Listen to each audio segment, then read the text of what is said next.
एक नई योजना के बारे में हम आप लोग को बताना चाहेंगे। देखिए, बताया गया है कि अगर आप अंतरजातीय विवाह करते हैं, यानी कि एक कास्ट से किसी दूसरे कास्ट में शादी होता है, यानी कि कोई भी आप कास्ट है, अपने कास्ट में शादी नहीं करके किसी दूसरे कास्ट में शादी करते हैं, यानी कि उसको कहा जाता है अंतरजातीय विवाह।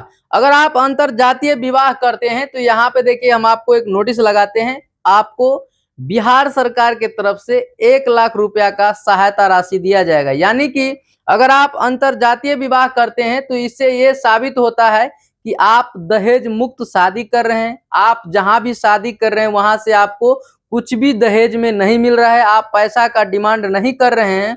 और इससे क्या होगा कि आप देखते होंगे आए दिन कुछ न कुछ घटना होते रहता है। बहुत सारा आप समस्या देखते होंगे कि बहुत सारे लोग क्या करेगा कि दहेज के चलते शादी नहीं करता है, शादी द्वार पर बारात आया हुआ वापस चला जाता है।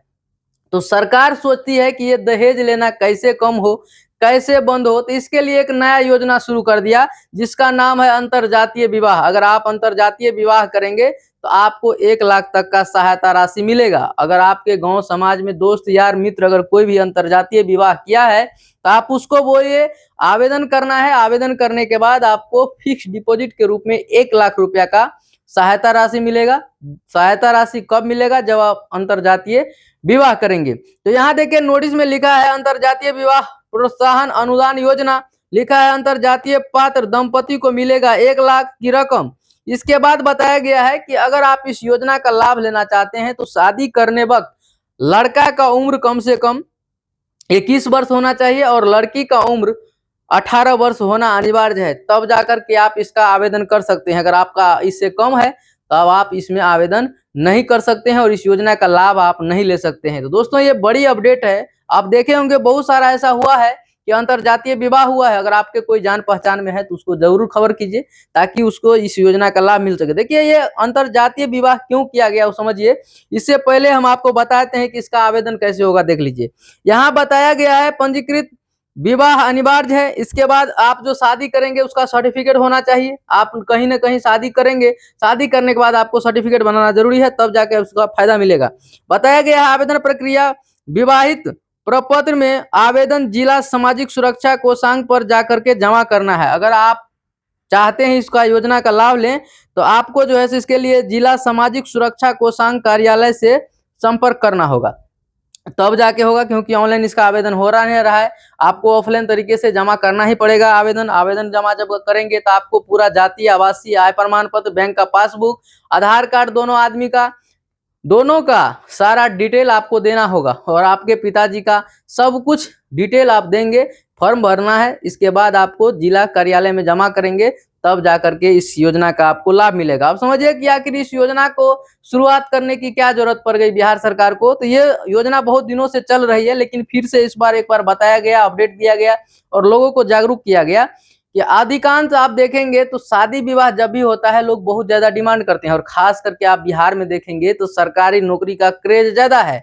भले देखिए सरकारी विद्यालय में कोई पढ़ाए नहीं पढ़ाए, लेकिन सरकारी दामाद हर कोई खोजना चाहता है कि हमको सरकारी दामाद मिले और हमारे बेटी के लिए सरकारी दूल्हा ही मिले। इसके लिए दहेज का सबसे ज्यादा क्रेज बिहार में बना है। अब देखते होंगे कि सबसे ज्यादा लोग कंपटीशन का तैयारी बिहार में करता है, ताकि सोचता है कि कोई चपरासी का, बिहार पुलिस दरोगा कुछ भी नौकरी हो जाए तो कम से कम 10-15 लाख जो है सो दहेज मिल जाएगा। तो इसी सब को कम करने के लिए क्या हुआ, आप देखते होंगे बहुत सारा अभी ये कांड होता रहता है। लव मैरिज सिस्टम चला गया है। कोई किसी दूसरे कास्ट का लड़की के लेके भाग गया या कोई लड़की किसी दूसरे कास्ट का लड़के के साथ भाग गई, तो क्या होता है दोनों का परिवार नहीं मानता है। तो अब इसके लिए एक नियम बनाया गया है, अगर दोनों में प्यार मोहब्बत हो गया तो उसके गार्जियंस को भी चाहिए कि शांतिपूर्ण दोनों का शादी विवाह करा देना चाहिए, ताकि कोई विवाद नहीं होगा और ये जो दहेज लेने देने का जो समस्या चल रहा है वो कम होगा धीरे धीरे। लेकिन ऐसा नहीं है, बिहार में सरकारी नौकरी का बहुत ज्यादा क्रेज रहता है